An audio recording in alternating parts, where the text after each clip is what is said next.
Hello everyone, thank you so much मेरे YouTube channel पर आने के लिए। Today we have to cover models of communication, linear model, transactional model and interactive model and more we have to cover some important terms like asynchronous and synchronous, difference between hearing and listening, and the important term mnemonics. So let's get started. A model of communication, linear model first we have to cover.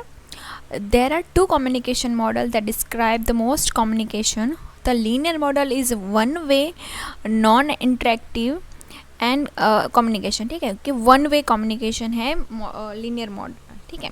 Examples could include a speech, a television broadcast और अ sending a memo, ठीक है। तो जब TV पे हम कोई broadcast देखते हैं, ठीक है, तो वो क्या है, वन वे है जहाँ पे फीडबैक नहीं होगा, ठीक है। लीनियर मॉडल से हमें याद रखना है कि वन वे है कम्युनिकेशन के लिए, नॉन इंटरेक्टिव है जहाँ पे रिसीवर और सेंडर दोनों कभी मिलते नहीं है, ठीक है। जहाँ पे सेंडर मैसेज पहुंचा देता है एक चैनल के थ्रू और रिसीवर एक चैनल के थ्रू मैसेज रिसीव कर लेता है, ठीक है। लीनियर मॉडल में ये सिंपल समझना है। फिर है ट्रांजैक्शनल मॉडल, जिसमें क्या होगा, the transaction model is the two way interaction, ठीक है। ये टू वे है। In the transactional model both parties are both sender and receiver, ठीक है। दोनों पार्टी में दोनों प्रेजेंट होकर sender receiver, it happens in real time and generally they must both be presented even it's via technology such as Skype, ठीक है। दोनों साथ में ही लाइव प्रेजेंट होने चाहिए। ये कीवर्ड्स है जो एग्जाम में पूछे जाते हैं कि ट्रांजैक्शनल मॉडल डिफ्रेंशिएट करिए कि ये कौन से मॉडल के अंदर आते हैं, कौन से मॉडल के कैरेक्टरिस्टिक्स है, तो ये हमें ध्यान रखने हैं। जिसमें क्या होगा कि कम्युनिकेशन में कि सेंडर और रिसीवर दोनों एक समय प्रेजेंट रहेंगे। दोनों प्रेजेंट होंगे तो ऑब्वियसली नॉइस तो होगा ही होगा, ठीक है।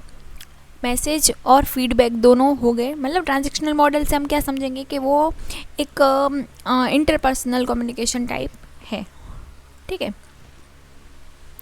जहाँ पे फिडल ऑफ एक्सपीरियंस के ये वर्ड अगर यूज़ होता है तो वो ट्रांजैक्शनल मॉडल में ही आता है, ये भी आपको ध्यान रखना है। फिर नेक्स्ट है इंटरेक्टिव मॉडल। इंटरेक्टिव मॉडल से हम क्या समझेंगे, the interactive model where a source send message, source से क्या समझेंगे, sender send a message to the receiver, he or she encode the message first, the encode message is then received by the receiver where it is decoded to get the original information. Again the receiver act as a source, encode another message also known as a feedback and they send it back to the sender, ठीक है। Interactive model में हम क्या समझेंगे कि encode source and decode, मतलब वो interaction model जैसा ही है और फील्ड ऑफ एक्सपीरियंस का उसमें है। Interactive and transactional model same to same जैसे ही है। डिफरेंस क्या है, यहाँ पे हमें रियल टाइम के बारे में बात करी गई है, ठीक है, वो बहुत प्रेजेंट होने चाहिए और यहाँ पे रियल टाइम की बात नहीं करी गई है, ठीक है। तो दोनों में कंफ्यूज नहीं होना है हमें, ठीक है। और यहाँ पे फीडबैक तो होगा ही होगा। अब नेक्स्ट सम इम्पॉर्टेंट टर्म्स के बारे में हम देख लेते हैं, जिसमें है असिंक्रोनियस एंड सिंक्रोनियस। फर्स्ट असिंक्रोनियस में हम देखेंगे तो क्या होगा, जहाँ पे अगर उसका एग्जाम्पल से हम समझते हैं तो question and answer with FAQ question feather, और सिंक्रोनियस में क्या होगा, सामने सामने होगा, ठीक है, जैसे वीडियो कॉन्फ्रेंस। असिंक्रोनियस से समझेंगे कि कैसे क्वेश्चंस किस टाइप का कम्युनिकेशन होगा, जहाँ पे रिटन फॉर्म में या फिर वर्ड्स फॉर्म में होगा, और जहाँ पे असिंक्रोनियस में वीडियो कॉन्फ्रेंस टाइप होगा।